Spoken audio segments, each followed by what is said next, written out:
Welcome to Golden Chat, where we provide straight talk. Each week, we deliver insight on senior living for people over 55 and their families as well, and as well for investors who actually want to help senior living. So, I'm your host, Stella, with your co host, Pedro and Lana. Good afternoon. Good Good afternoon. afternoon. So let's get it started. We had a call from Desiree, and Desiree had a question, and she wanted to know, is independent living a better option a better option for her? Desiree currently lives um, by herself, but she's looking for a community where she could possibly have a little bit more assistance when needed. And this way, she's trying to make that entry and she's seeking some information. So let's see how we can help her out today, chatters. Nice, nice, nice. So, thank you for asking the questions, Mhm. and we're here to help. There are different types of communities that you will find when you do your search, and they each have their they're good and they're less good. So you're gonna have to weigh your options.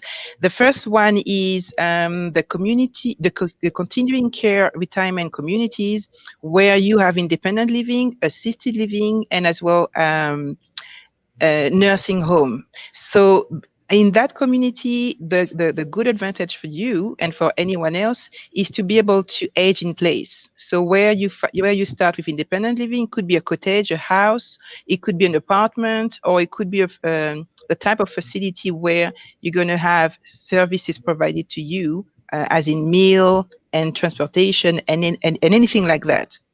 So that's the first one that is the most comprehensive one. But there are other ones, and I'm going to let you guys talk about those ones as well. Right. So I think the next option is the senior apartments, right? So the senior apartments, some individuals tend to call them senior high rises, and that's kind of where individuals live independently by themselves. And in this case, Desiree's not in a senior apartment; she's still living in her home, Mhm. which is a little big for her to maintain at this point. The senior apartment can do sometimes coordinated services for the individuals who have their private apartments, but ultimately they're responsible for all their needs still. So it's a downsize from being home, but you still have full independence in an apartment setting with individuals 55 and older. And that's kind of one of those benefits. There may be added security. There's more individuals there. So you have more collaboration, more communication, and there at times there's more activities that are being provided. So for individuals who are looking for that step, that's some of the information that can occur. And I would just I would recommend that you kind of call and look and visit some of Mhm. those senior high rises in your city, so that you if you have more specific questions, then you can have those answered. Thanks. And another way to look at the independent living facilities is, if you're currently in your own an apartment or a house, but you know that you are looking to have, you wanted to preserve your independence. That's what you're really looking at. You want to preserve your independence. So you may be looking for a community-based option where, you're looking for transportation to go shopping. That way you don't have to make that drive anymore, but yet you're still capable of independently going shopping, but you're going to have the transportation that maybe that particular community provides twice a week. If you're a very active person, another thing that's really important with the independent living facilities is that we want you to remain active, because when you remain active, you're preserving your life and you're extending your life. Unlike an assisted living facility, is exactly what it says. You're providing more assistance on a daily basis. Independent living, You may still manage your meds 100%, which is awesome. That's what we want you to do. But there is also people that will coordinate extra care for you if you do need it.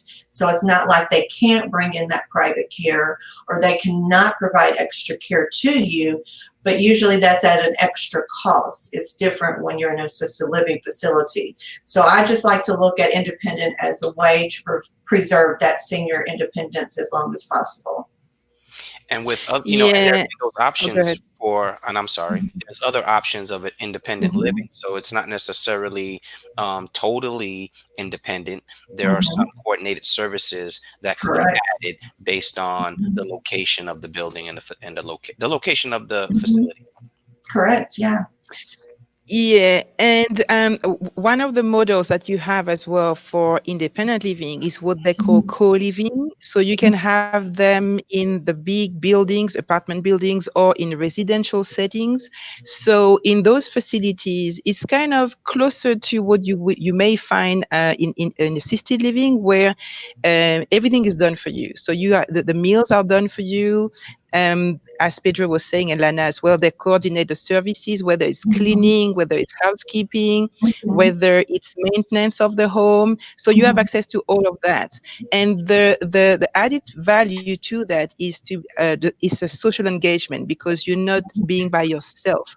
The Mhm. advantage as well is for you to decide whether you prefer to be in a bigger facility where you have your own apartment or your own studio, or Mhm. whether you like the residential setting where you're going to have your own room, but you'll be able to recreate the environment of a family. So Mhm. all the residents that are going to live there with you Mhm. kind of become your close family and friends. You may have your own bathroom or you may share the bathroom, but at least you enter in the smaller setting if you like the smaller setting, and then you still have access to all the services. One thing that I would say, and Lana touched about it, and Pedro as well, is deciding what level of services that you need, Mhm. because you can have everything you can wish for, but you still have to make sure they provide that for you. And in particular for the care, if you need any type of, and Lana talked about it, any kind Mhm. of medical or physician services, make sure that they can coordinate that for you to have access to third parties services. Correct. And that's correct because when you look at the independent living facilities, you want to have access to all of that. You want to have easy access to transportation to get to and from your doctor's appointments. So when you meet that coordinator of that independent living facility, you can express your wishes. This my desire is that, now instead of living by myself, I desire more activities so I can stay socially engaged. Or I want, a couple more meals that are cooked for me per day and cleaning services that I'm tired of. And now, this is really important in my life that I would like to have the extra help for this. So it's really, and it's like Stella said again, what type of environment do you want as well? Because there is independent communities that are smaller residential styles that are fostering a different type of experience, which is going to be more home-like environment, more family unit feeling.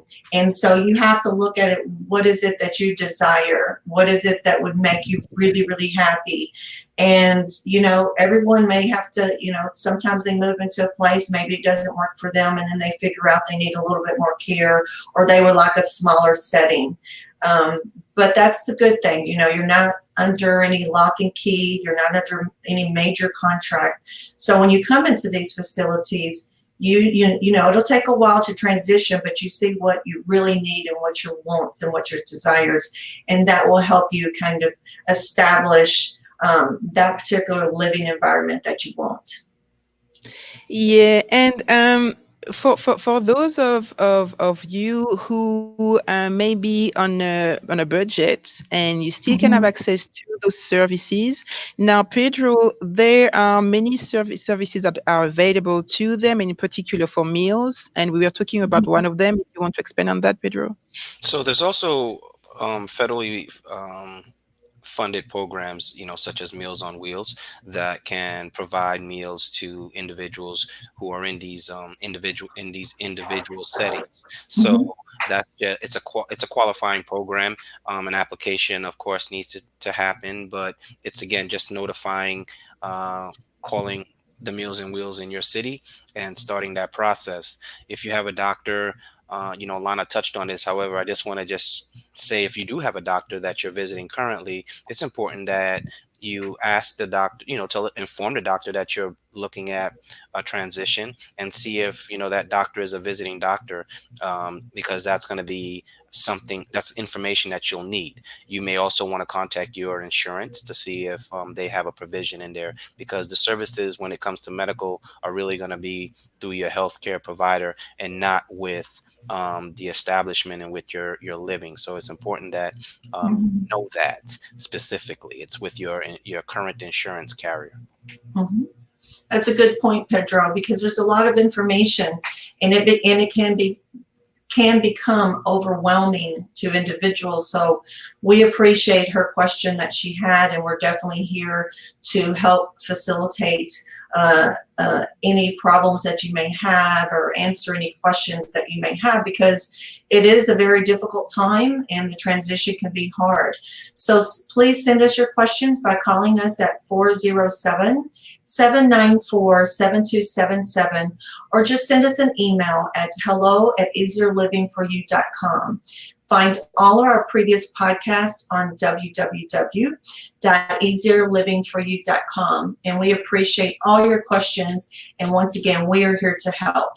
Thank you so much, you guys. And join us next week at 12:45 p.m. on our next podcast at Golden Chat. Have a great week. But You have a guys as great well. week. Stay safe.